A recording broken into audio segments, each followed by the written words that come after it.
우리 옆에 계신 분들과 인사 한번 하겠습니다. 사랑합니다. 같이 인사하겠습니다. 우리 앞뒤에 계신 분들과도 인사 한번 하겠습니다. 사랑합니다. 같이 한번 인사하겠습니다. 네, 사랑합니다.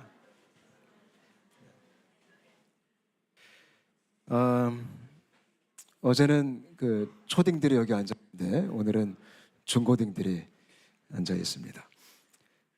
제가 어제 소개를 좀 못 드렸는데요. 오늘 이번 집회 때 우리 유 목사님, 우리 사모님 되시는 리브가 사모님도 함께 하셨는데 우리 큰 박수로 한번 환영하겠습니다. 네,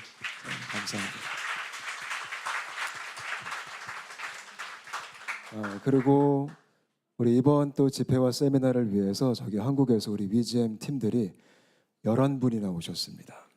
그래서 어제 오늘 오셔가지고 홍콩 투어 재밌게 하셨다고 제가 들었습니다. 우리 자리에 한번 일어나 주시면 큰 박수로 환영하겠습니다. 감사합니다. 저하고 오랫동안 소통하면서 이렇게 오프라인으로 실질적으로 만나 뵈니까 정말 아는 사람 같이 얼마나 반가웠는지 모릅니다. 네, 오늘 저에게 주시는 하나님 말씀은 요한복음 13장 34절부터 35절까지인데요. 우리 어제와 동일하게 자리에 일어나셔서 함께 하나님 말씀을 합독하도록 하겠습니다. 요한복음 13장 34절 35절 같이 읽겠습니다. 시작. 새 계명을 너에게 주노니 서로 사랑하라. 내가 너희를 사랑한 것 같이 너희도 서로 사랑하라. 너희가 서로 사랑하면 이로써 모든 사람이 너희가 내 제자인 줄 알리라. 아멘. 자리에 앉겠습니다. 우리 오늘도 우리 유기성 목사님 나오셔서 하나님 말씀 증거해 주시겠습니다. 큰 박수로 우리 환영하겠습니다.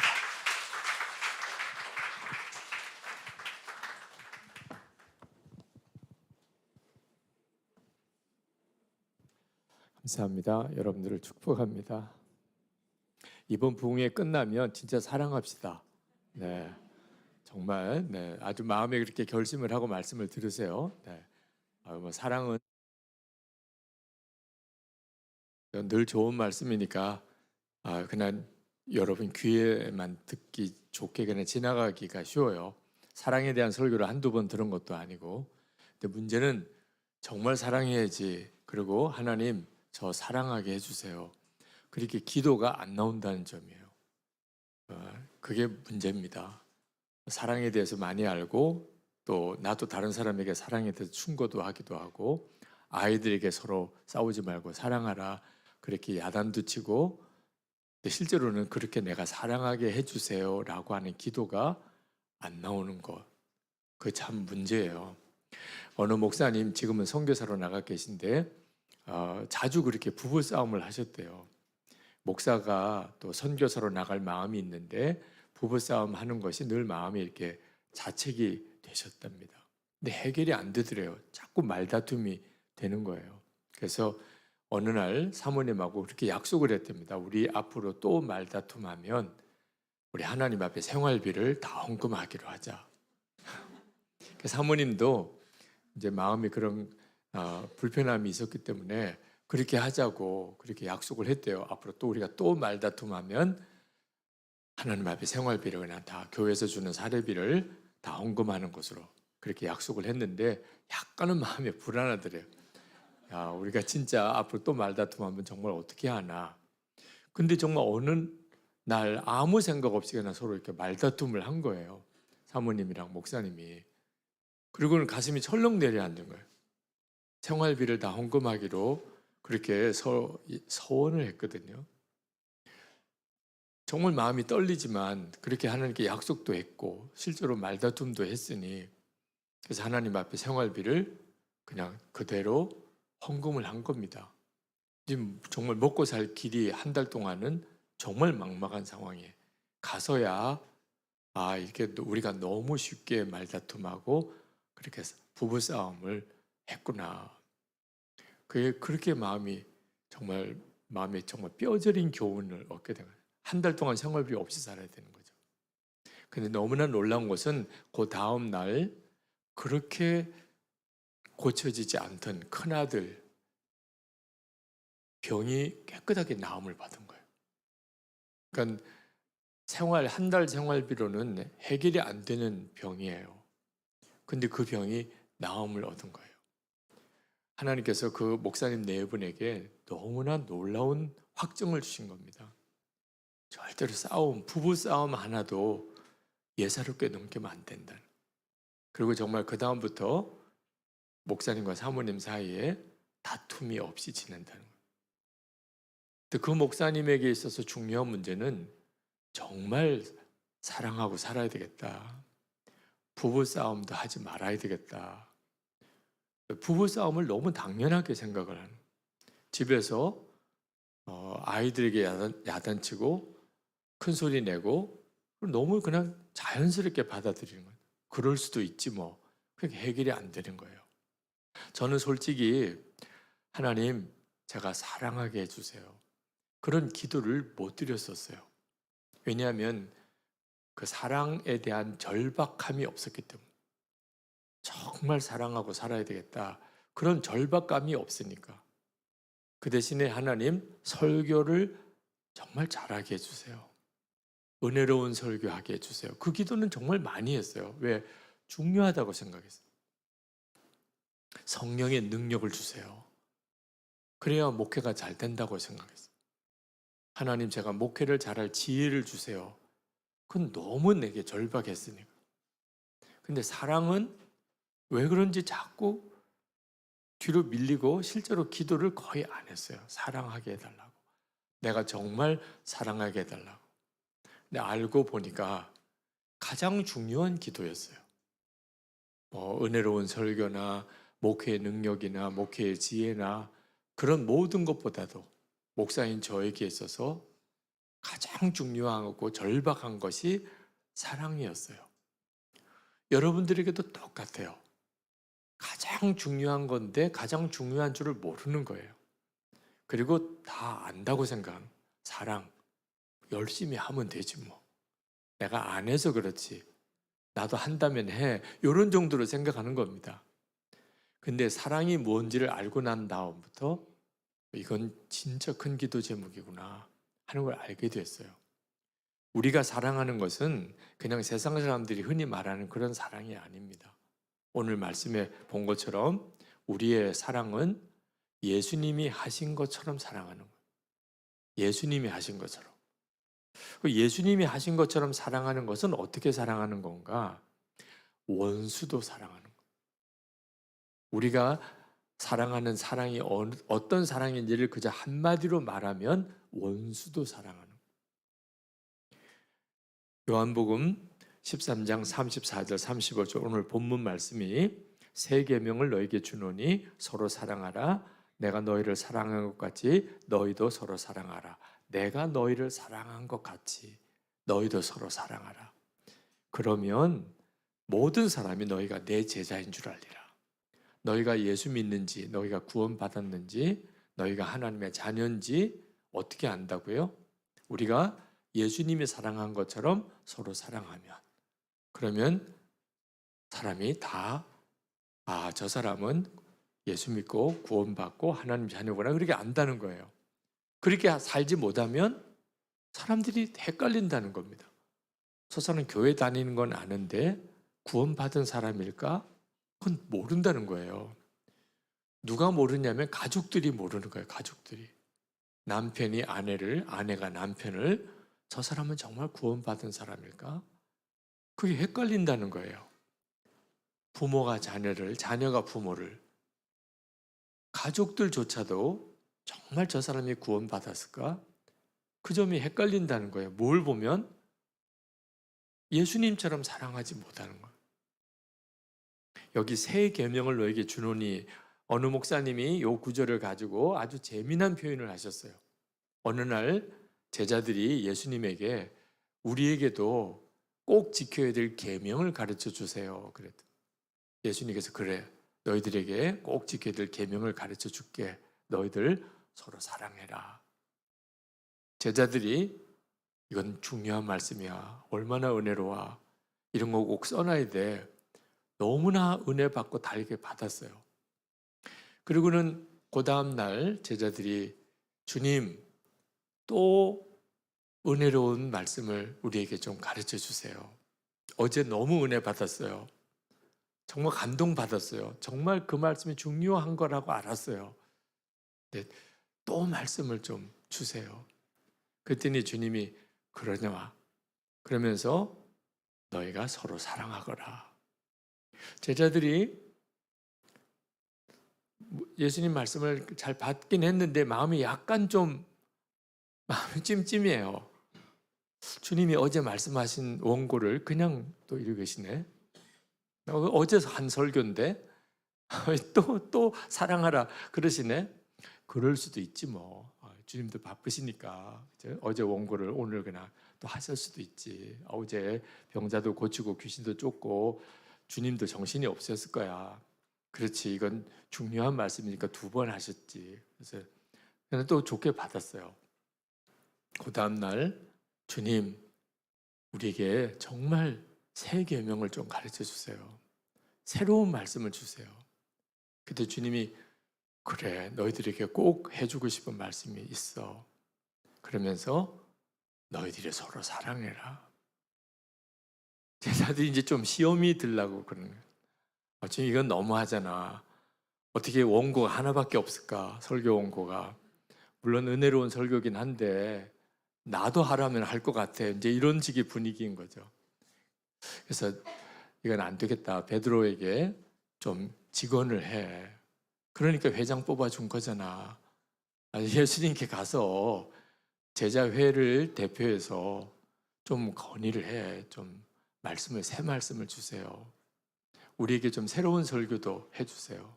베드로가 가서 새 계명을 좀 부탁합니다. 지난번 말씀은 은혜 받았는데 자꾸 그 말씀만 하시면 우리가 너무 답답하잖아요. 그래서 예수님이 알았다. 무슨 말인지 알겠다. 내가 너에게 새 계명을 주겠다. 그래서 이제 제자들 불러놓고 내가 새 계명을 너에게 말하노니 너희가 서로 사랑하라. 그랬던 스토리인지는 잘 모르겠어요. 하여튼 그 목사님의 해석상 새 계명을 너에게 주노니 요 말씀이 왜 나왔을까? 주님이 오죽 답답하셨으면 우리가 어떤 분위기면 이런 분위기가 되냐면 설교를 듣기는 했는데 실제로 살지를 않아요. 그러니까 우리 주님이 제자들이 정말 사랑하고 지내는지를 보니까 아닌 거거든. 그러니까 또 말씀하신 거예요. 서로 사랑해라. 너무 좋아요. 그 말씀이 너무 귀해요. 근데 그렇게 못 사는 게 문제예요. 우리들의 문제예요. 이번 부흥회를 3번이나 내일 주일 예배까지 사랑에 대한 설교를 꼭 드려야 되는 이유. 실제로 사랑하게 되기까지. 만약에 내일 설교를 했는데도 사랑이 안 되면 다음에 와서 또 할 거예요. 다음에 와서 할 때까지 정말 할 때까지. 왜? 가장 중요하니까. 근데 이 말씀이 왜 그렇게 중요한 말씀인가 하면 원수도 사랑하라는 말씀이기 때문에. 마태복음 5장 44절 45절에 보면 나는 너희에게 이르노니 너희 원수를 사랑하며 너희를 박해하는 자를 위하여 기도하라. 이같이 한즉 하늘에 계신 너희 아버지의 아들이 되리니 이는 하나님이 그 해를 악인과 선인에게 비추시며 비를 의로운 자와 불의한 자에게 내려주심이라. 오늘 기도하시는 우리 기도자가 바울 사도의 권면을 말씀하셨는데 사실 예수님이 하신 말씀이에요. 원수를 위하여 사랑하고 핍박하는 자를 위해 기도하라. 그게 우리 주님이 말씀하신 사랑의 핵심이고 예수님이 십자가에 달려 죽으신 것이 하나님과 원수된 우리를 위하여 예수님이 당신의 피를 쏟아 죽음으로 우리를 구원하신 사랑이거든. 그대로 하라는 거예요. 우리에게. 그러니까 이 사랑은 기도 없이는 되지도 않아요. 하나님, 제가 사랑하는 사람이 되게 해주세요. 우리의 기도 중에 가장 먼저 나오는 기도. 여러분의 소원이 뭡니까? 만약에 한 가지만 기도하라 하면 무슨 기도 하시겠습니까? 그랬을 때 사랑하게 해주세요. 예수님처럼 사랑하게 해주세요. 그러면 그 속에 모든 게 다 들어있는 거예요. 우리 주님이 가장 기뻐하시는 기도. 근데 우리 마음에 사랑 귀한 건 알지만 그게 내 소원이 아닌 것. 그러면 주님과의 관계에 문제가 생기는 거예요. 그래서 우리가 예수를 믿지만 예수 믿는 증거가 없이 살게 되는 거예요. 많은 그리스도인들이 원수 사랑이라는 말에 탁 마음이 다칩니다. 오늘 이 시간도 지금 그러신 분이 있으실 거예요.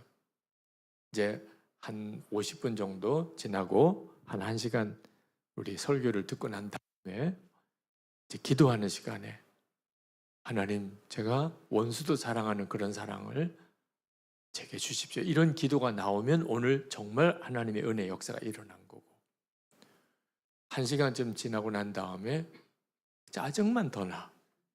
그러면 오늘 부흥회는 진짜 다 망친 거죠. 네.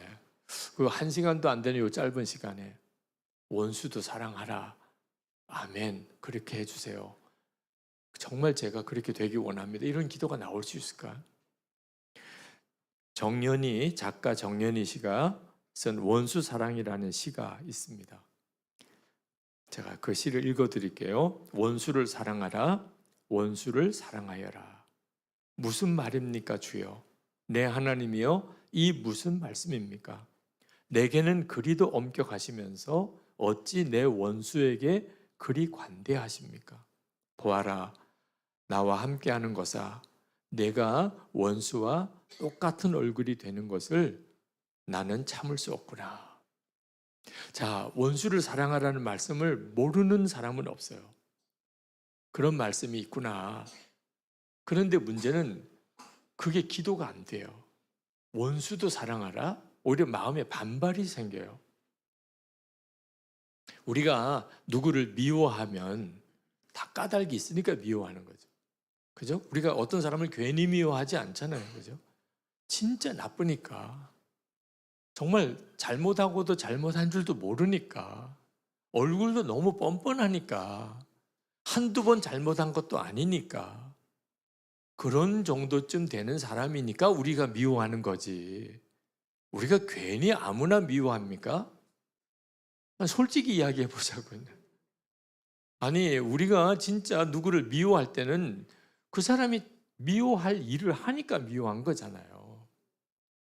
그런데 하나님이 아니 그런 미워하는 그 사람 보고는 말 안 하고 애꿎게 어려움을 당한 나보고 자꾸 그 사람 용서하라 그러면 이게 말이 안 되잖아요.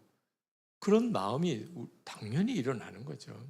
그러니까 원수 사랑에 대하여 사실 굉장히 불쾌하게 생각하는 분들이 많고, 심지어 어느 변호사 되는 젊은 변호사, 여성 젊은 변호사 한 분은 저에게 메일을 보냈어요.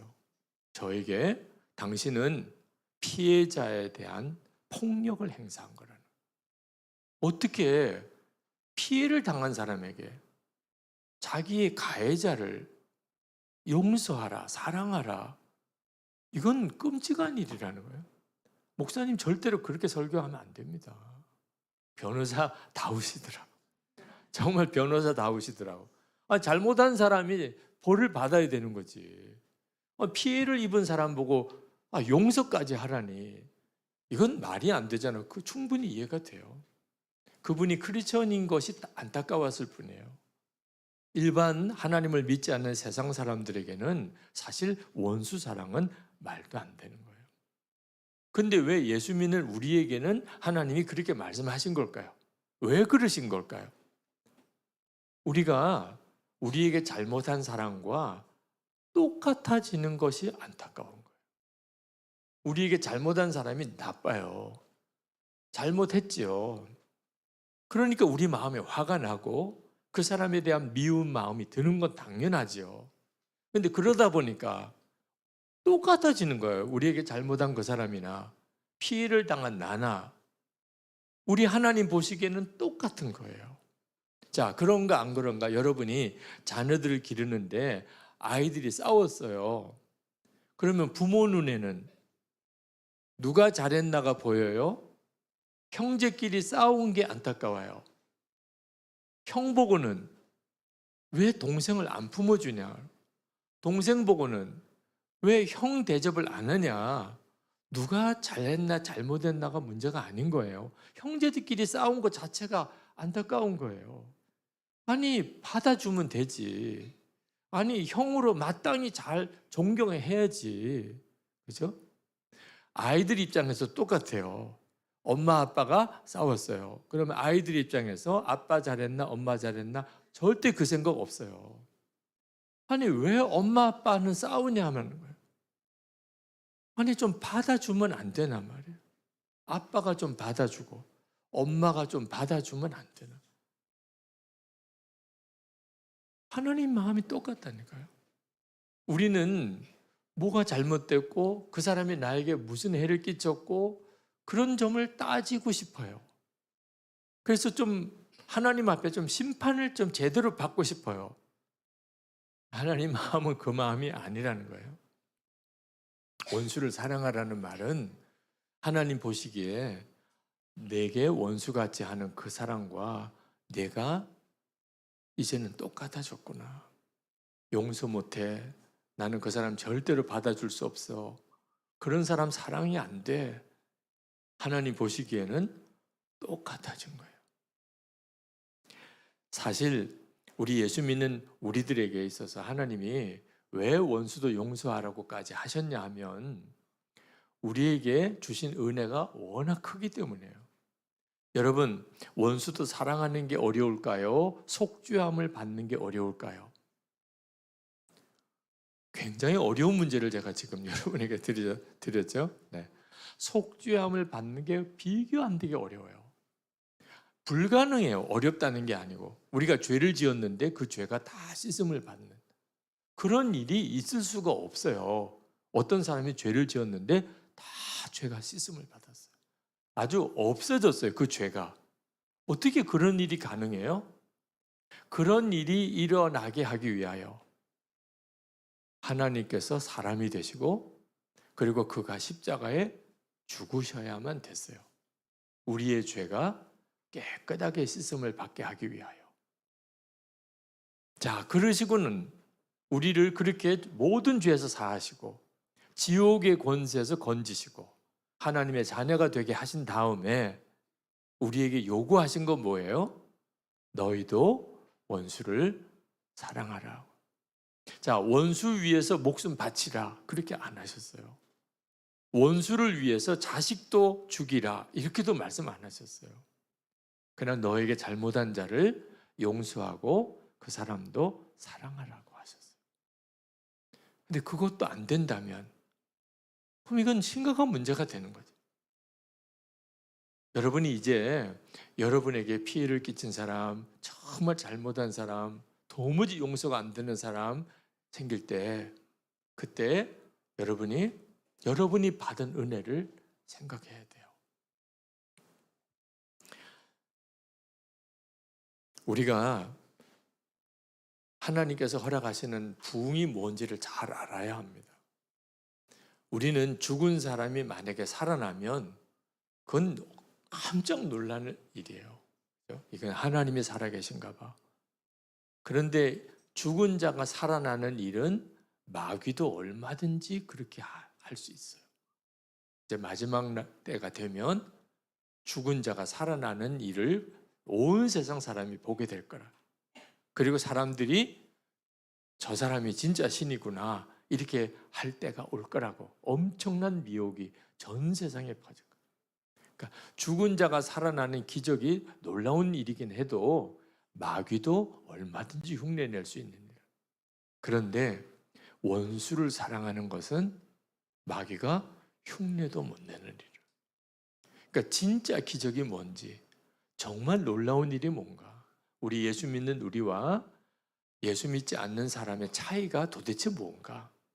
자, 예수 믿는 사람과 예수 안 믿는 사람의 차이가 뭐예요? 원수도 사랑하는 거예요. 그 점을 명확하게 아셔야 해요. 그러나 사실 우리가 원수를 사랑하는 것은 우리 노력과 힘으로는 못하는 일이에요. 자, 여기에 우리의 고민이 있는 겁니다. 원수 사랑 그러면 가슴이 탁 답답하게 느껴지는 이유는 불가능한 일이기 때문에 애쓰고 노력해서 되는 일이 아닌 거예요. 사실 우리는 원수 사랑은 고사하고 사랑한다는 가족조차도 사랑을 못하고 살아요. 저희 어머님이 제가 신학교 다닐 때 돌아가셨는데 너무 일찍 돌아가시니까 그리고 많이 아프셔서 이제 돌아가실 때가 됐구나 이런 상황도 아니고 어머님이 병을 감추셨어요. 교회가 예배당 건축도 하고 교회 사정이 너무 어렵고 근데 어머님 몸은 자꾸 안 좋아지고 아프다고 그러면 병원 가야 되고 병원 가면은 중병인 것이 드러날 것 같아서 그냥 약국에서 약 사다 먹고 약사에게 링거 주사 맞아달라고 겨우 그렇게 버티시다가 결국 이상하다 괜찮다 하지만 그렇지 않네. 그래서 연세대학병원에 강제로 그냥 모시고 가서 진찰 받았더니 심장 판막이 다 녹아내린 것처럼 아무런 기능을 못하는 중증이 되신 것을 그때서야 알게 됐어요. 그리고는 수술 준비하다가 돌아가셨어요. 무슨 일인가 싶더라고요. 어머님이 42 젊은 나이에 돌아가셨는데 어머니 빈소 앞에 앉았는데 눈물도 안 나요. 실감도 안 나고. 그런데 동생이랑 밥을 먹는데 동생이 그러더라고요. 형, 엄마가 그러는데 맞이는 속은 어떤지 모르겠는데 표현이 없다. 그렇게 말씀하시더라. 저 그런 이야기 들을 때 그러냐 그랬어요. 제가 그랬으니까 어머니에게 뭘 사랑합니다. 어머니에게 뭐 어머니가 너무 좋습니다. 이런 표현을 못했어요. 남자아이가 어느 정도쯤이니까 나이가 들면 그런 표현이 잘 안 되는 것을 받으셔야 돼요. 네. 딸하고 남자아이가 다른 이유 중에 하나죠. 저는 사랑은 속 깊이 하면 되는 줄 알았어요. 속 깊이. 사랑은 속 깊이 하는 거예요.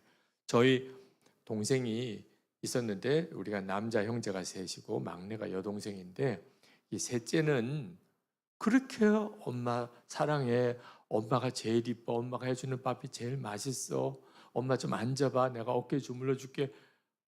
토할 것 같더라고요.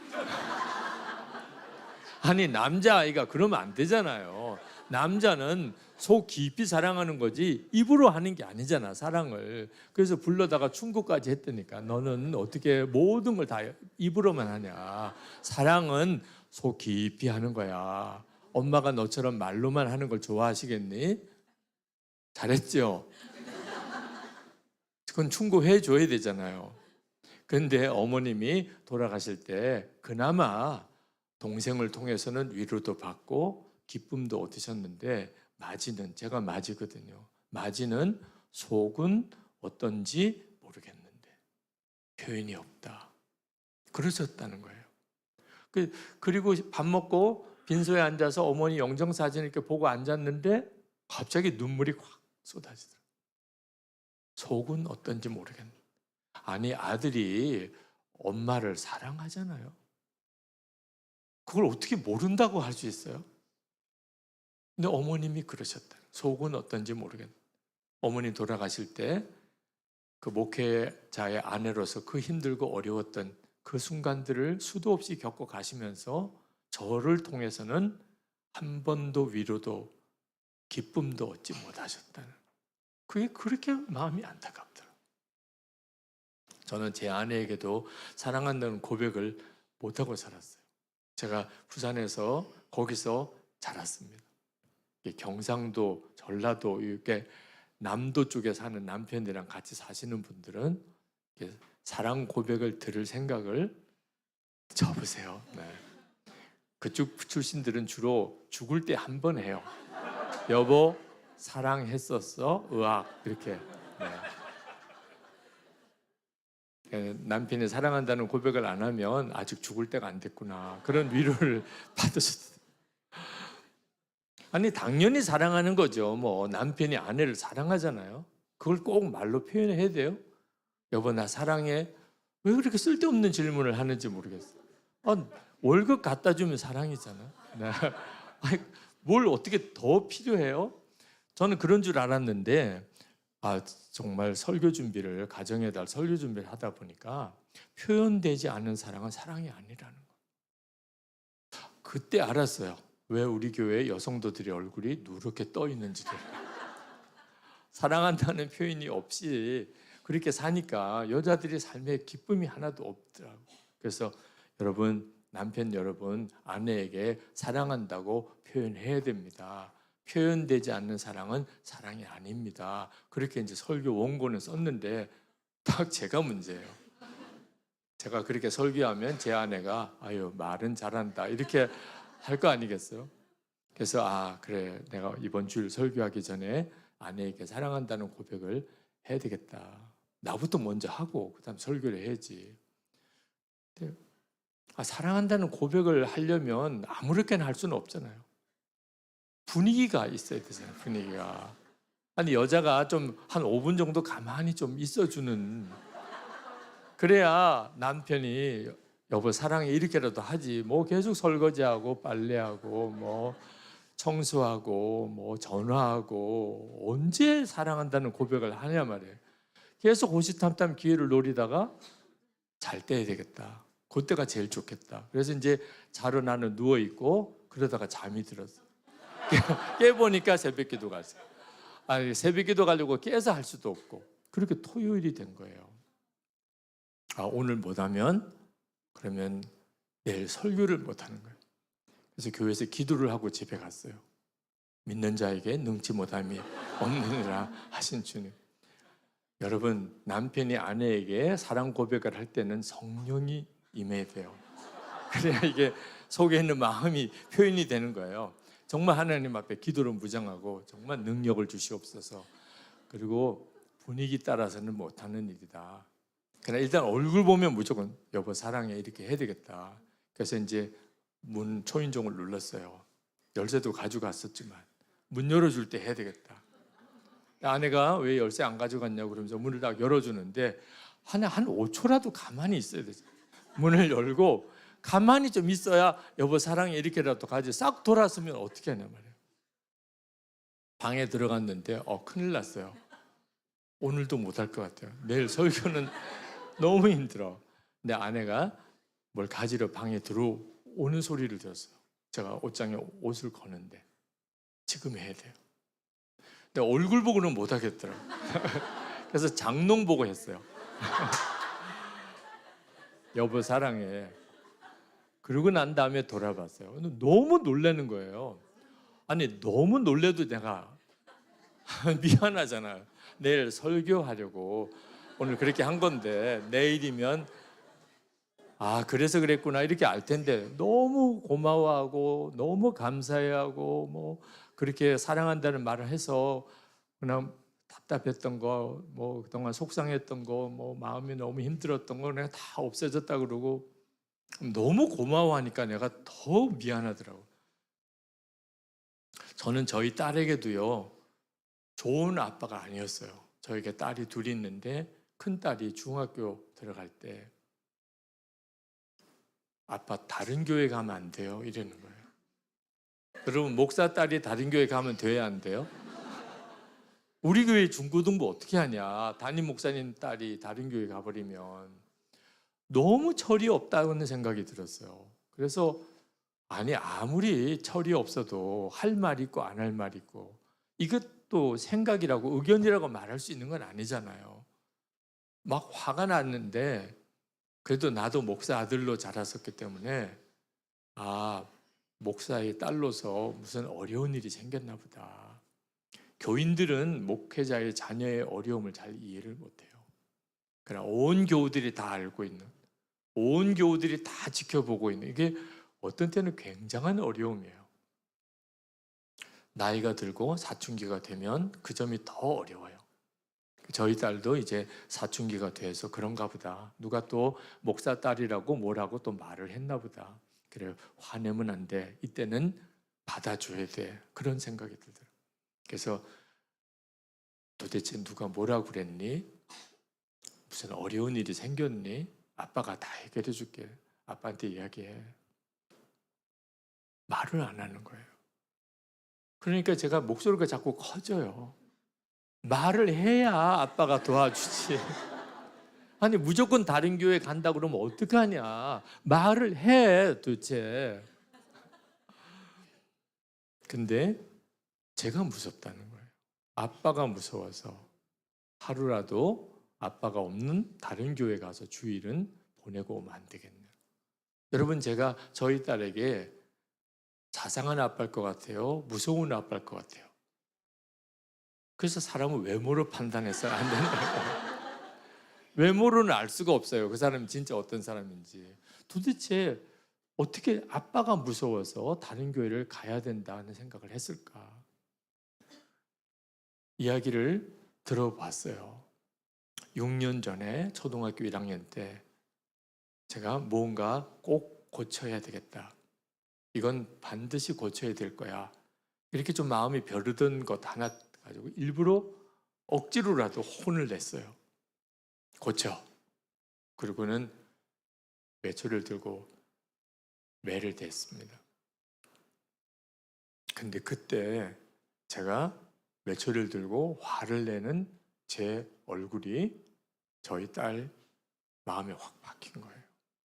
그 다음부터 저를 보면 화난 그때 그 얼굴로 보이는 거예요. 여러분들도 이미 다 장성했지만 여러분의 부모님이 여러분에게 매를 들거나 막 엄청나게 큰 소리를 낼 그 생각이 아직도 기억이 나시는 분이 있으실 거예요. 그 참 기가 막히죠. 그러니까 점점점 나이가 들어가고 그리고 점점 사춘기가 되고 아빠 너무나 거리가 멀어지는 거예요. 저는 여자아이라서 그런가 보다. 그렇게만 생각했지 그날 그 일로 인하여 저희 딸의 마음에 그렇게 아빠와의 관계에 결정적인 상처가 생긴 줄을 몰랐어요. 딸을 잃어버릴 것 같은 거예요.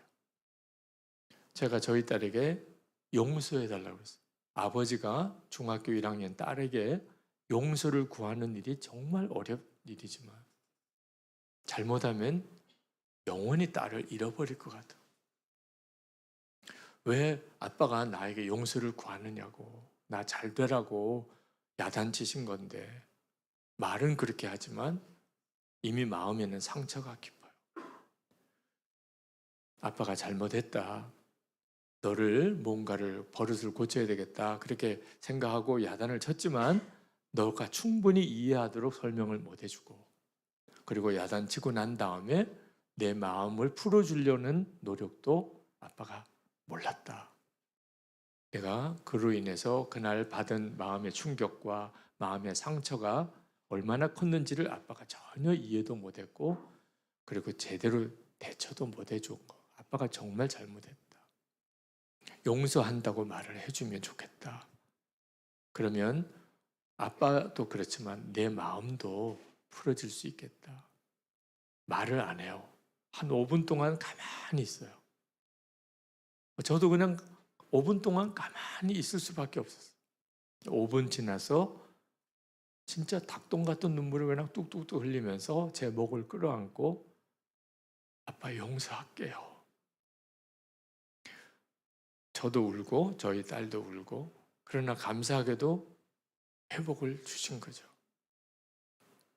제가 참 부끄러운 제 이야기를 어머니에게, 아내에게, 딸에게 있었던 이야기를 여러분에게 나누는 이유는 가족들 사이에도 이렇게 사는 게 우리의 현실이라는 거예요. 그렇게 사랑하는 가족들에게도 상처 주고 서로 마음에 지워지지 않는 그런 상처들을 남기고 그렇게 사는 게 우리들의 현실이에요. 아니 그런데 원수를 사랑하라고요? 이게 말이 되는 일이에요? 충분히 그건 말도 안 돼. 하나님이 진짜 그렇게 하라고 말씀하신 건 아닐 거야. 그렇게 생각할 만해요. 그렇기 때문에 예수님을 믿어도 바로 믿어야 된다는 거예요. 우리가 원수를 사랑하는 것은 우리에게 원수를 사랑하려고 노력하라고 하는 게 아니에요. 만약에 노력해서 원수를 사랑할 수 있는 거라면 십자가가 무슨 소용이 있겠어요? 그냥 원수 사랑해라. 노력해.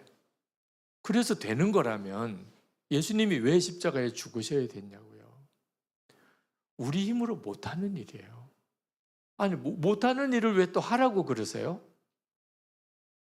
예수님을 믿는 것이 바로 나는 죽고 예수로 사는 것이니. 갈라디아서 2장 20절에 내가 그리스도와 함께 십자가에 못 박혔나니 그런즉 이제는 내가 산 것이 아니요 오직 내 안에 그리스도께서 사신 것이라. 이제 내가 육체 가운데 사는 것은 나를 사랑하사 나를 위하여 자기 몸을 버리신 하나님의 아들을 믿는 믿음 안에서 사는 것이라. 이게 예수 믿는 거예요. 우리가 세례 받았죠? 세례 받았을 때 믿음이 뭐예요? 예수님과 함께 십자가에 못 박혔다. 내가 죽었다는 것을 받아들이고, 그리고 이제는 예수님의 부활 생명으로 다시 살게 되었다는 것을 믿을 때 세례 받는 거예요. 여러분이 세례 받을 때 침례 받은 사람도 있고 또 물세례 받은 사람도 있고 다 똑같아요. 죽었다는 거예요. 여러분은 예수님과 함께 십자가에서 죽었습니다. 여러분이 아멘 하고 받는 거예요. 그 다음에 이제 예수님의 생명으로 다시 부활의 삶을 살게 됐습니다. 그걸 믿는 걸 예수 믿는다고 하는 거예요. 자, 그러니까 우리 힘으로는 용서 못하고 사랑 못하지만 나는 예수님과 함께 죽었어요. 이제 내 생명은 예수님이세요. 그러면 용서 못하고 사랑 못할 사람이 누가 있어요? 예수님은 이 세상에 어떤 악한 사람도 어떤 나쁜 사람을 위해서도 십자가에서 대신 죽으신 분이에요. 그 예수님이 내 생명이고 내 주님이세요. 아멘입니까? 그렇다면 용서 못할 사람이 어디 있어요? 그러니까 우리가 도무지 용서가 안 되는 사람, 사랑이 안 되는 사람 앞에 용서하려고 사랑하려고 노력해서는 100번 실패라는 거예요. 우리가 할 일은 나는 죽었습니다. 도무지 용서가 안 되는 사람, 사랑이 안 되는 사람이 있으신가요? 그 사람을 향하여 여러분이 할 수 있는 일은 나는 죽었습니다. 예수님과 함께 내가 십자가에 못 박혔나니 이제는 내가 사는 거 아니요 내 안에 예수님이 사시는 것이라. 이 고백이 우리가 할 수 있는 모든 것이에요. 그 다음에 주님이 나를 통하여 용서하고 사랑의 역사를 일으키세요. 우리가 예수님을 경험하는 가장 놀라운 자리예요. 예수님은 지금도 내 안에 계신가? 어떻게 알 수 있어요? 도무지 용서할 수 없는 사람, 도무지 사랑할 수 없는 사람에게 나는 죽었습니다. 예수님 내 생명이세요. 고백할 때 본인이 경험하게 돼요. 나는 그 사람 용서 못할 사람이에요. 절대 그 사람 사랑이 안 돼. 근데 용서가 되고 사랑이 되면 진짜 놀랄 일인 거죠. 한 번은 교회 안에 어느 분이 저에 대해서 터무니없는 그런 소문을 냈어요. 정말 말도 안 되는 소문을 냈었어요. 어느 날 어느 집사님 전화가 왔는데 다른 교회에 가신다는 거예요. 목사님, 제가 이번 주일부터 다른 교회 나갑니다. 그런 전화를 목사에게 하는 것도 참 고통스러운 일이에요. 그런 전화 받는 게 그러시나요? 잘 가세요. 이럴 수도 없잖아요. 왜 그렇게 결심하셨어요? 그랬더니 저는 목사님이 그렇게 나쁜 사람인 줄 몰랐다는 거예요. 그 전화 받고 올 것이 왔구나. 내가 나쁜 사람인 걸 이제 이분이 아셨구나. 교회 온 지 얼마 안 됐는데 어떻게 이렇게 금방 아셨을까?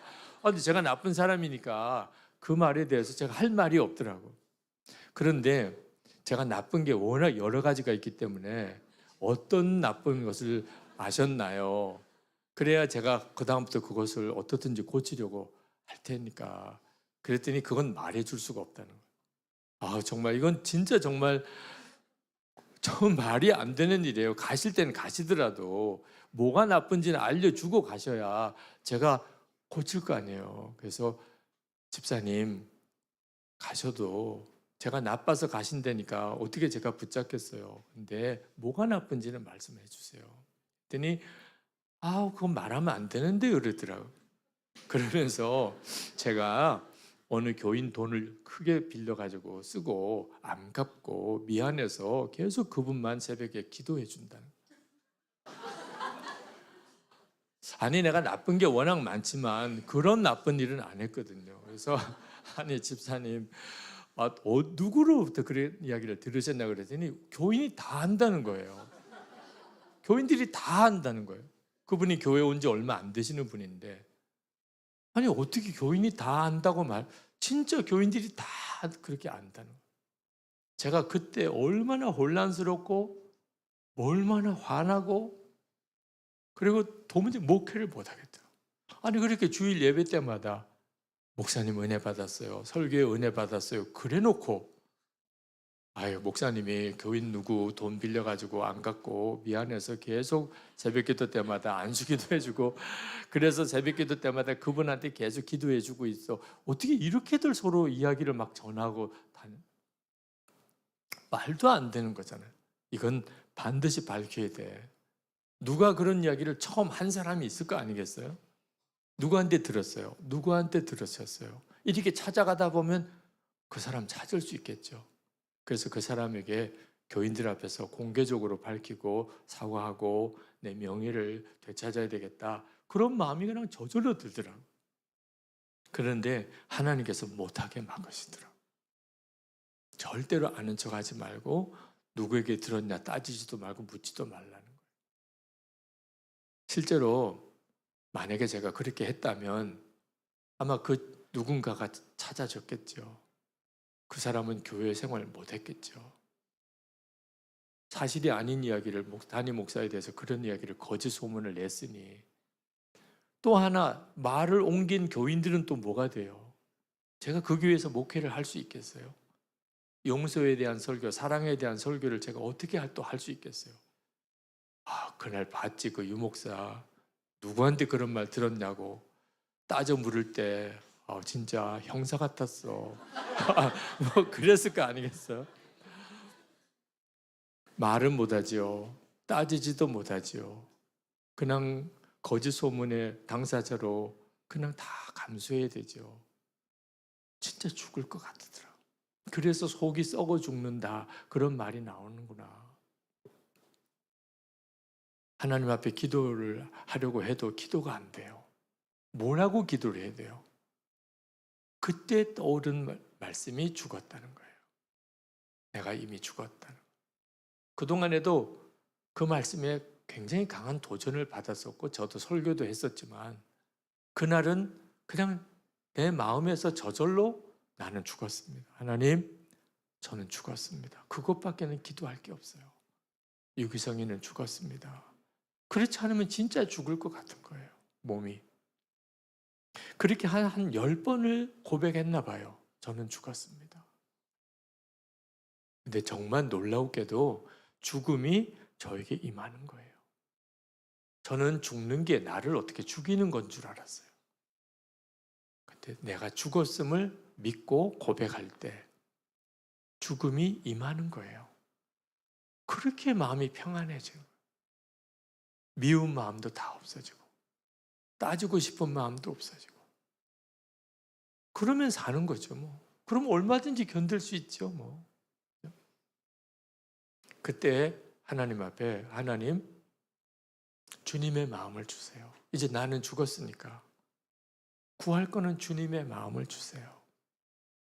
근데 분명히 그렇게 마음이 평안했는데 걷잡을 수 없이 눈물이 쏟아지는 정말 말할 수 없는 통곡이 터져 나오는 거예요. 내가 왜 우는지도 모르게 우는 거예요, 그냥. 그렇게 많이 울어본 적이 없어요. 눈물, 콧물 막 방석이 다 젖도록. 나중에는 지쳤어요. 그러면 생각했어요. 내가 왜 이렇게 우나? 그때 생각나기를 주님의 마음을 달라고 했잖아요. 주님의 마음을 주세요. 성령이 말할 수 없는 탄식으로 우리를 위해서 기도하신다고. 성경이 분명히 말씀했는데 한 번도 그 성령의 말할 수 없는 탄식을 느껴본 적이 없었어요. 그날 나는 죽었습니다. 그리고 주님의 마음을 달라고 하고 비로소 느껴진 거예요. 목회 못하겠다고, 교인한테 이런 쓸데없는 소문 그렇게 듣고 내가 목회 못하겠다고, 그런 저를 보시는 주님의 마음은 진노도 아니고 슬픔이었어요. 교인들 사이에 말도 안 되는 거짓 소문을 퍼뜨리고 그것을 서로 믿고 말 전하는 이런 풍토를 보시는 주님의 마음, 화를 내시는 것도 아니고 그냥 애통함이 있었어요. 너희들은 왜 그러냐? 여러분들도 주님의 마음을 달라고 한번 진짜 기도해 보세요. 나는 죽었습니다. 이제 주의 마음을 주세요. 부부 사이에도 서로를 위한, 남편을 위한 주님의 마음을 주세요. 아내를 위한 주님의 마음을 주세요. 부모님을 위한, 우리 자녀들을 위한 내 마음이 아니고 주님의 마음을 주세요. 우리 이성원 목사님을 위한 주님의 마음을 구해보시고, 장로님과 교우들을 위한 주님의 마음을 한번 구해보세요. 우리 조국을 위한 주님의 마음, 이제 선거도 이제 곧 눈앞에 다가오죠. 북한을 위해서, 홍콩을 위해서, 열방을 위해서 아마 여러분들도 애통함을 경험하게 될 거예요. 주의 마음은 그 마음이거든. 여러분, 정말 우리 안에 하나님의 사랑이 부어져야 되는데 그 사랑은 정확한 십자가 복음에서부터 경험되는 거예요. 나는 죽었고 예수님으로 산다. 이 믿음이 분명할 때 비로소 주님의 사랑을 알게 되고, 그리고 비로소 나에게 원수 같았던 사람에게조차 사랑이 가게 돼요. 사실 저는 제가 모르던 제 안에 아주 깊은 영적인 상처가 있었어요. 제가 목사의 아들로 자라면서 보이지 않는 억압 속에서 자랐어요. 목사 아들이니까, 항상 목사 아들이니까 쟤는 목사 아들이래. 그 말은 무슨 뜻이에요? 모든 게 조심이 되는 거예요. 말 한마디도 행동 하나도 모든 게 조심이 돼요. 아버님 어머니 신방 갈 때 저를 데리고 가야 되나 집에 놓고 가야 되나, 저도 따라가고 싶어요. 집에 혼자 있는 것보다. 그러면 항상 그러면 시키는 대로 해야 돼. 예, 절대로 아무 말 하지 말고 가만히 앉아 있어야 돼. 그러면 데리고 가겠다는 거예요. 혹시 그 집에서 무슨 밥을 차려서 식사를 하게 되면 절대로 멀리 있는 반찬은 손대면 안 돼. 앞에 있는 거, 거기에 김치면 그날은 김치만 먹는 거야. 네. 콩나물이면 콩나물만 먹는 거야. 아무리 고기 반찬이 멀리 있어도 절대로 그렇게 하면 안 돼. 교인들이 싫어해. 교인들이 목사 아들이 버릇이 없네 이렇게 하면, 그럼 너 못 데려가. 밥을 조금 덜어주면 그것만 먹어야 돼. 더 달라고 하면 안 돼. 많이 덜어주면 배가 터져도 다 먹어야 돼. 남기면 안 돼. 그렇게 하겠다고 약속을 갔어요. 그래서 오늘은 밥을 이만큼 먹어야 되는 거구나. 마음에 딱 다짐을 하는 거예요. 많이 주면 다 먹어야 되고, 밥만 먹어야 되고, 반찬 먹으면 밥도 다 못 먹으니까. 밥 조금 주면 그것만 먹고 그날은 배불러야 돼. 앞에 콩나물 있으면 콩나물만 먹어. 무무침이 뭐 무만 무친 거 먹어야 돼. 그렇게 살았어요. 목사 아들은 그렇게 해야 된다는 거예요. 그리고 제가 맞이야. 동생이 셋이 있어요. 항상 저희 동생한테 어머님이 야단칠 때 형 좀 본받아라. 형 좀 봐라. 아니 동생 셋이 있는데 다 나만 바라보는 거예요. 형 하는 대로 해. 이건 정말 이보다 무서운 족쇄가 없어요. 나 하는 대로 하라는 거예요. 나 하는 대로. 저는요, 좋은 것도 없어야 되고 싫은 것도 없어야 돼요. 저는 그때부터 좋은 음식이 없었어요. 먹고 싶은 음식이 없었어요. 그냥 차린 것을 기쁨으로 먹는 수밖에 없었어요. 그래서 제 아내가 힘들어하는 것 중에 하나예요. 당신 뭐 먹고 싶어? 머리가 하얘져요. 나 뭐 먹고 싶지? 그거 결정하는 게 너무 어려워요. 저 한 3일 동안 금식하면서 생각해도 결정이 안 나. 나 뭐 먹고 싶지? 내가 먹고 싶은 게 뭔지를 모르겠어요. 따뜻한 데 있으면 그냥 따뜻하게 지내고, 추운 데 있으면 춥게 지내고. 저는 추운지도 따뜻한지도 짠지도 싱거운지도 몰라요. 제 아내가 너무 짜네. 그러면 그때부터 짜요. 이 국은 너무 싱겁네. 그러면 그때부터 싱거운 거예요. 그전에는 몰랐어요. 네. 정상이 아니죠. 그렇게 억압되어져 있는 가운데 제가 자랐어요. 그러니 사실 어떻게 보면 참 착한 거죠. 순하고 착하고. 어릴 때부터 저는 영락 없이 목사다. 어린애인데 영락 없이 목사래요. 저는 그게 저에게 칭찬이 아니었어요. 그 어린애가 목사 같으면 이상한 거죠. 어린애는 어린애다운 점도 있어야 되는데 어린애가 목사 같으면 병든 거죠. 근데 어른들은 다 그게 너무 칭찬이라고 생각하시는 거예요.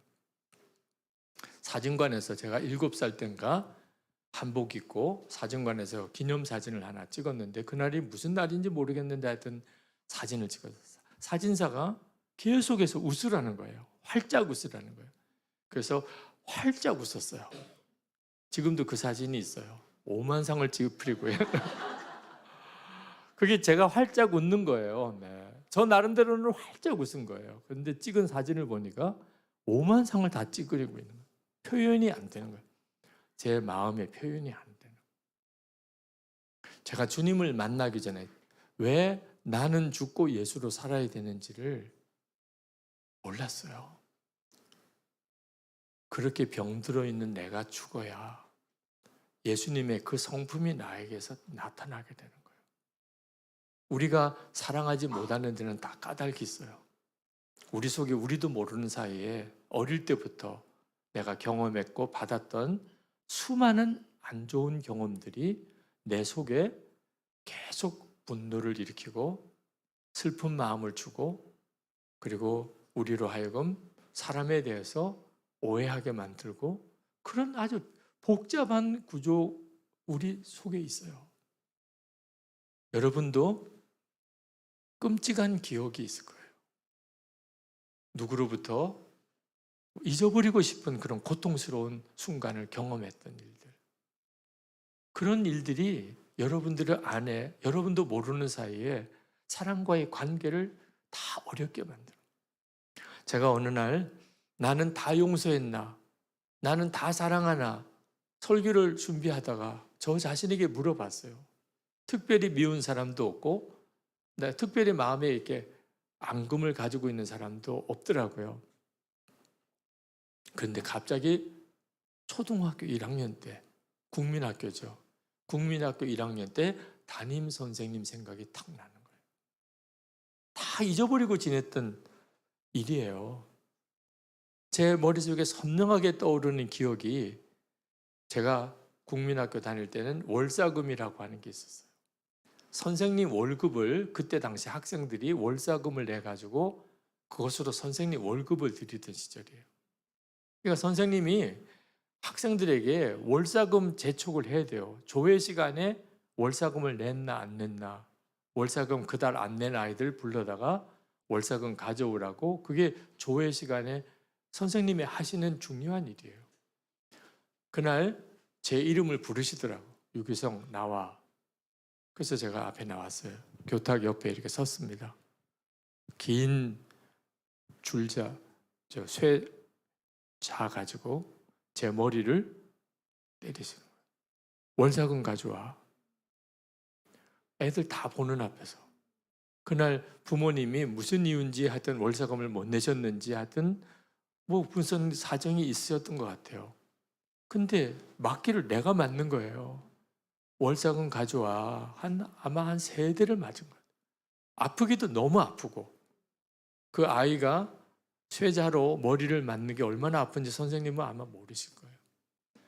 머리가 아픈 것도 아프지만 아이들 앞에서 그렇게 맞는다는 게 얼마나 수치스러운지 부모님에 대해서 얼마나 원망이 되는지 그 기억이 선명하게 떠오르는 거예요. 그리고 정말 눈물이 터지는 거예요. 제가 그 선생님을 용서합니다. 아마 그 선생님도 무슨 사정이 있으셨겠죠. 제가 얼마나 그날 힘들고 마음이 힘들고 그리고 머리가 깨지듯이 아프고 그런 고통을 아마 선생님은 모르셨겠죠. 지금은 그 선생님은 뭐 기억도 안 하실 거고 아마 돌아가셨을지도 모르고. 근데 제 마음속에는 여전히 남아있어요. 해결이 안 된 채로. 하나님, 제가 그 선생님을 용서합니다. 그날 그렇게 울었어요. 그리고 제 속에 뭐가 이렇게 확 뚫린 것 같은 느낌이 들어요. 여러분 안에도 십자가로만 해결되는 여러분 속에 응어리가 있어요. 우리의 지금 현재의 사람과의 관계의 배후에는 반드시 무언가 내 속에 역사하는 악한 영이 준 상처가 있어요. 만약에 여러분이 누군가를 도무지 용서가 안 되고 사랑이 안 된다면 여러분도 십자가로 돌아가야 돼요. 십자가에서 흘리신 주님의 보혈로 여러분의 마음 깊은 곳에 여러분이 어릴 때 여러분의 기억 속에 지금까지 자라오는 동안에 여러분이 받았던 불합리한 어떤 그런 조치들, 말도 안 되는 대우들, 끔찍한 기억들, 고통스러운 기억들이 치유될 필요가 있어요. 우리 주님이 나를 왜 내 옛사람이 죽고 예수님의 생명으로 살게 하셨는지를 정확히 알아야 돼요. 그리고 죽음 앞에 서면 사랑 못할 사람이 없어요. 제가 한번 캐나다에 가서 이렇게 원수도 용서하라 그런 설교를 했는데 어느 집사님 내외가 그렇게 힘들어 하셨어요. 설교 끝나고 난 다음에 그 집사님이 내외가 집에 가는데 두 사람이 전혀 이야기를 안 했어요. 뭐 오늘 말씀이 좋았지, 뭐 당신은 어땠어? 이런 이야기도 전혀 하지 않고 남편 집사님이 운전하고 아내 집사 옆에 타고 그냥 아무 말도 안 하고 그날 집으로 갔어요. 서로 말할 기분이 아니에요. 집에 도착했는데 남편 집사님이 그런 이야기를 꺼냈어. 여보, 그 아무개 집사 있지. 그러니까 아내 집사도 당신도 그 집사 생각했어? 설교하는 내내 그들이 캐나다 이민 오는 과정에서 엄청나게 그들에게 어려움을 주었던 같은 교인이에요. 그래서 다시는 그 사람을 안 만났어요. 상종도 안 하고 그 사람이 어디서 어떻게 지내는지에 대해서도 알고 싶지도 않고 완전히 관계를 끊어버렸어요. 그날 예배 때 그 집사가 생각이 나는 거예요. 그 집사한테 가서 용서하고 미워했던 거 고백하고 용서도 구하고 그래야 된다. 그냥 하기 싫은 거예요. 다른 사람은 몰라도 그 사람만큼은 절대로 하기 싫은 거예요. 두 사람 다 같은 생각을 했는데 집에 딱 들어가려고 하는 시간에 두 사람이 서로 생각이 같다는 생각을 알고는 바로 차를 돌려서 그 집사님 집으로 찾아갔어요. 갔는데 세상에 이제 임종하기 얼마 앞두고 있는 암으로 죽어가는 거예요. 그 집사님도 놀래고 찾아간 그 집사 내외도 그 모습을 보고 마음이 그냥 확 녹아졌어요. 미워했던 거 용서해 주세요. 아니요, 제가 잘못했어요. 뭐 그러면서 정말 놀라운 화해가 일어났어요. 만약에 그날 순종 안 했다면 그분은 돌아가셨겠죠. 죽고 난 다음에 소식을 들었겠죠. 얼마나 가슴이 힘들었겠어요. 나중에 하나님 앞에 갔을 때 그 용서 안 했던 것이 나는 너를 위해서 십자가에서 피 흘려 죽었는데 너는 어째 그날 그런 마음의 감동을 받고도 찾아가지도 못했냐. 그랬을 거 아니겠어요. 여러분, 이 용서하라 사랑하라는 말씀은 절대로 우리에게 힘든 게 아니에요. 요한일서 5장 3절에 하나님을 사랑하는 것은 이것이니 우리가 그의 계명들을 지키는 것이라. 그의 계명들은 무거운 것이 아니니라. 절대로 하나님은 용서하라, 사랑하라고 하는 말씀을 주시지만 무거운 거 아니에요. 네. 여러분, 우리가 예수님을 믿으면 모든 걱정과 근심은 이제 주님이 다 맡으시는 거예요. 나는 죽고 예수로 사는 믿음이 너무나 놀라운 것은 걱정, 근심이 이제 내 것이 아니에요. 주님 것이에요. 그래서 주님이 그렇게 말씀하셔서 수고하고 무거운 짐진 자들아 다 내게로 오라. 내가 너희를 쉬게 하리라. 여러분이 어떤 무거운 짐을 가지고 있어도 그건 이제 여러분 것이 아니에요. 주님의 것이에요. 아멘입니까? 정말 믿으셔야 돼요. 그게 예수를 믿는 거예요. 주님이 여러분과 함께 계시면 염려는 더 이상 주님께 다 맡기는 거예요. 베드로전서 5장 7절에 너희 염려를 다 주께 맡기라. 이는 그가 너희를 돌보심이라. 우리가 예수님을 믿으면 어떤 염려도 이제는 다 주님 것이 돼요. 주님께 다 맡기고 사는 거예요. 세상에 이보다 놀라운 일이 어디 있어요? 내 모든 무거운 짐 주님이 다 맡으시고 내 모든 염려 다 주님께 다 맡기고 사는 거예요. 이제는 걱정 안 해요. 그렇죠? 먹고 사는 거 걱정 안 하고 남편, 아내, 아이들, 자녀들 다 걱정 안 해요. 이제는 예수님이 내 주님이세요. 예수님이 내 생명이세요. 할렐루야예요. 그리고 주님이 우리에게 한 가지는 하라고 하셨어요. 그게 뭐죠? 사랑하라는 거예요. 만약에 걱정도 염려도 다 하면서 원수도 사랑하라. 죽으라는 거죠. 그건 말도 안 돼요. 근데 걱정, 염려는 하지 말고 모든 염려 주께 맡겨버리고 그 대신에 사랑만 해라. 이건 정말 복음 중에 복음이지 힘들게 하려는 게 아니라는 거예요. 사랑만 하고 사는 거예요. 사랑만 하고. 제가 선원목조교회 부임해서 큰 예배당 건축을 마무리하고 그 대신에 엄청난 빚을 졌어요. 8,000여 평의 예배당 건축을 했는데 그것 자체가 기적이에요. 건축을 했다는 것도. 그렇지만 엄청난 부채가 남았습니다. 저는 하나님이 해결해 주실 거라고 믿고 시작을 했는데 2006년에 부도 위기가 딱 왔어요. 이제는 교인들의 헌금으로는 이자도 갚을 수가 없어요. 이제는 끝이구나. 방법이 없어요. 그때 미국에서 부흥의 약속을 한 교회가 있어요. 제가 못 간다고 그랬어요. 우리 교회가 이런 큰 어려움에 부딪혔습니다. 그랬더니 와야 된다는 거예요. 부도가 나더라도 우리 교회 부흥회는 와야 된다는 거예요. 교인들 교회 사이도 냉정하더라고요. 우리 이미 광고 다 했고 준비하고 있으니까 부흥회 하고 가서 부도 맞으라고 그런 느낌이에요. 그러니까 참 안 가기도 어렵고 그래서 미국 뉴욕에 부흥회를 인도하러 왔습니다. 근데 시차도 완전히 바뀌었죠. 식사도 하루 3끼 다 대접받고 집회인도 하고 교회 일을 잊어버렸어요. 언제 기억났냐면 한국 오는 비행기에서 기억이 났어요. 집에 간다. 너무 좋지요. 아무리 미국이 좋아도 집이 좋잖아요. 근데 집에 간다 생각하고 안전벨트를 딱 매는데 교회가 부도가 나는 거예요. 이제 돌아가면 부도가 나요. 그때 스트레스가 한꺼번에 확 몰리니까 그랬는지 심장에 쇼크가 왔어요. 칼로 쑤시는 것 같아요. 숨을 못 쉬겠어요. 갑자기 내가 이렇게 죽는 건가? 이런 생각이 들어요. 지나가는 스튜어디스를 부를 수도 없더라고요. 가슴을 움켜잡고 어떻게 해야 될지 모르겠어요. 그때 드렸던 기도가 나는 죽었습니다. 항상 저는 도무지 내 힘으로 어떻게 할 수 없는 순간에 하나님이 저에게 주신 정말 축복의 기도가 나는 죽었습니다. 내가 하는 거 아닙니다. 선한목자교회 담임 목사 주님이십니다. 나는 이미 죽었습니다.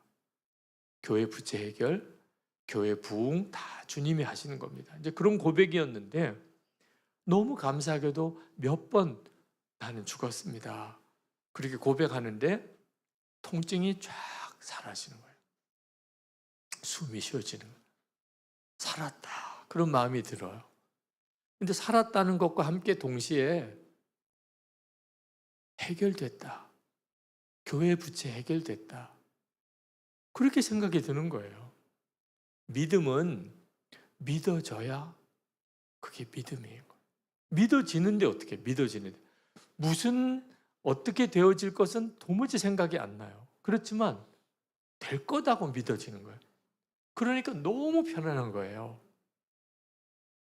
근데 그때 갑자기 그런 생각이 들어요. 그러면 담임 목사는 뭐 하는 거지? 하나님이 다 해결해 주신다. 그러면 담임 목사는 뭐 하는 걸까? 뭐 해야 되나 돌아가서 나는. 그래서 기도했어요. 하나님, 담임 목사인 저는 이제 돌아가서 뭐 하는 건가요? 그때 하나님이 정확하게 응답을 주셨어요. 사랑하는 거지. 그때가 비행기가 막 이륙할 때인데 앞에 있는 의자 붙잡고 그렇게 울었어요. 하나는 너무 하나님 앞에 죄송해서 그걸 몰랐어요. 그동안에 담임 목사가 예배당도 건축하고 빚도 갚고 교회도 부흥시키고 다 해야 되는 줄 알았어요. 근데 그건 다 주님이 하시는 거예요. 저는 사랑만 하면 된대. 그걸 몰랐거든요. 그리고 사랑만 하면 된다는 게 얼마나 감사한지. 세상에 그냥 사랑만 하면 돼. 사랑하고 또 사랑하고 사랑하고. 그러면 된다니까. 세상에 이보다 더 좋을 일이 어디 있어요?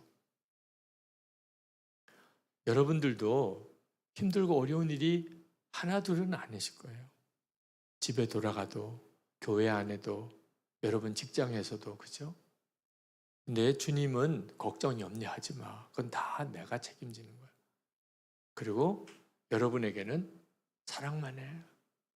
그러니까 여러분 이제 하여튼 걸리기만 해봐. 하여튼 사랑할 거야. 부딪히기만 해봐. 하여튼 사랑할 거야. 이제부터 하여튼 걸리는 사람은 그냥 사랑하는 거예요. 부딪히기만 해봐. 그냥 확 사랑해버릴 거야. 그렇게 사는 거예요. 예수 믿는 게 그렇게 사는 거예요. 걱정 염려 안. 절대 잔소리하지 마요. 남편이 아내 서로 사이에 아이들에게도 잔소리하지 마요. 교인들 사이에도 가르치려고 막 잔소리하지 마요. 잔소리해서 되는 거라면 성경에 썼을 거예요. 잔소리를 하거라. 또 하거라. 안 되면 계속 하거라. 이렇게 썼을 거예요. 잔소리해서 뭐가 일이 되는 거라면. 근데 성경이 없잖아요. 그러니까 진짜 주님을 믿으셔야 돼요. 주님이 해결해 주신다. 주님이 고쳐 주신다. 주님이 풀어 주신다. 나는 사랑만 하는 거예요. 사랑하고 또 사랑하고 사랑하고 사랑하다가 주님 오라고 하실 때 아멘 하고 주님께 갈 뿐이에요. 그러면 주님이 다 해결해 준다. 가시 같은 사람이 있긴 해요. 여러분 주변에 여러분을 그렇게 힘들게 하는 사람. 그 사람 때문에 죽을 것 같아. 이런 사람이 사람마다 다 있습니다. 그런데 이 가시 같은 사람이 사실은 여러분을 위한 하나님의 축복의 선물이에요. 그 사람이 사실 사명자예요. 여러분을 위한 사명자. 가시 사명자. 네. 이 가시 같은 사람이 여러분을 힘들게 하는데 그 사람이 진짜 하고 싶은 메시지가 있어요. 여러분에게 가시 같은 사람이. 가정에도 있고 직장에도 있고 교회에도 있고 나 사랑해봐라. 나 사랑해봐라 하는 거예요. 그걸 들으실 수 있어야 돼요. 여러분이 그 가시 같은 사람도 사랑하게 되면 여러분의 그릇이 엄청 커져요. 여러분의 그릇이 커진다는 말은 그게 그대로 축복의 그릇이에요. 사람을 품는 능력이 커지는 거예요. 그렇게 가시 같은 사람도 여러분이 그 사람을 품어내게 되면 그래서 하나님이 여러분에게 그 사람을 가시 역할을 하게 한 거예요. 그 사람도 고생이 많아요. 가시 역할도 아무렇게나 할 수 있는 게 아니에요. 그래서 여러분 이번 부흥회 끝나면 여기 뭐 좋은 몰들도 많던데 선물 하나 해요. 포장도 이쁘게 해서 겉에다가 수고 많았습니다. 왜 이런 걸 하냐 그러면 이유는 묻지 마세요. 하여튼 그동안에 애 많이 쓰셨습니다.